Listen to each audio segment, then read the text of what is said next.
Go for it. I wasn't super into puzzles as a kid. It was a family type thing. Years later, my sister and I started talking and I was like, I used to daydream about training for a puzzle competition. I wonder if those exist. So it was at a library. There were only 2 other teams and we won. And my husband was like, okay, we checked off the bucket list item. And I was like, when's the next one? I was kind of hooked. I roped my husband into it, so we started training. I would say, started watching less TV after our son went to bed and would do puzzles instead, but it wasn't every night. It was, maybe 3 nights a week or something like that. Now it's most nights. Need more time to strategize? No, we're good. We've been strategizing. We're good. All right, 3, 2, 1, go.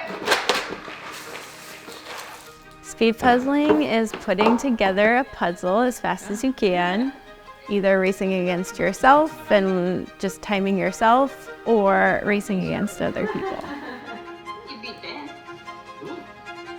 What I really love about it is getting into a flow state where I'm not really thinking, where there's no inner monologue. I'm just putting pieces in, and it's kind of like a meditative state where it's just a different zone that's an escape from regular life and thoughts.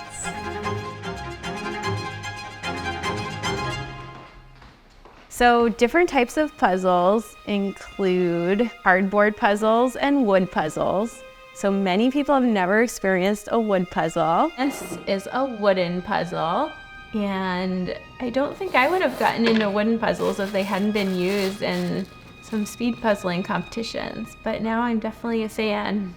Wood puzzles are either hand cut, which is really pricey, or laser cut. So laser cut is more common. The piece shapes are very whimsical. They often are shaped like animals or things that relate to the puzzle. And the other pieces, they are kind of weird. Oh, these are animals. It's like squid. Are these animals? I don't think that's an animal. Most people's experience with puzzles is with cardboard puzzles. Within cardboard puzzles, there's 2 main categories. You've got standard cut and random cut. And some people call the standard cut ribbon cut because it's like a machine that basically it's like a grid, right? The random cut is drawn out, and the puzzle cutting machine follows a drawing rather than a grid shape. A lot of people start with the edge, and that's a good strategy, but it's not always the best strategy. Some puzzles, the edge is kind of boring, or all the pieces are really similar. And so on a puzzle like that, it doesn't help you to do the edge first because you don't have a lot going on the edge. On a puzzle like that, actually doing the edge last can be a better strategy because then you've got the clues of the inside pieces to try to match in.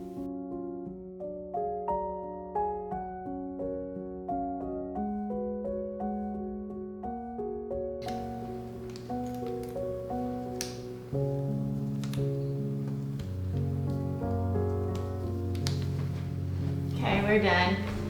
Nice. What did you guys get? 124.18. 127.53. Nice.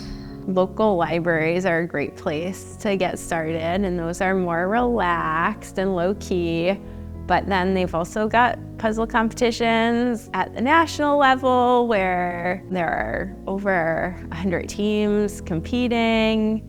And so those are loud and busy, kind of chaotic. It was almost like you couldn't see across the entire room. It was that long, filled with tables of puzzlers.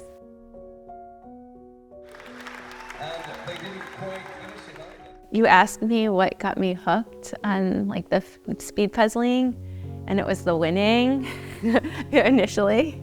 But like what keeps me in it is the community. Just everyone is so nice. It's really not competitive.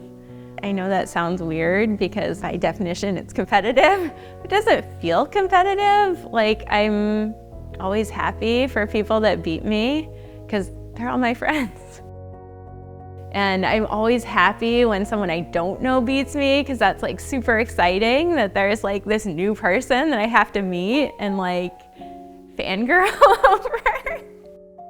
And I think maybe part of it is that you're also like racing against yourself too. You're just trying to meet your own goals versus really trying to beat other people. Like under an hour and a half is pretty good. And this one, I mean, the trees were a little hard. I think a good piece of advice for people who might be considering the hobby, 1,000 pieces might be too much. I think there's a lot to be said for like smaller snack size puzzles. So now they're making like 100-piece puzzles for adults. And those are great. Doesn't have to be a big thing that you leave out on a table and that your cat gets into or your baby gets into. You can be something that you can finish in a night, even if you're not a speed puzzler. Yeah, that wasn't too fast for me.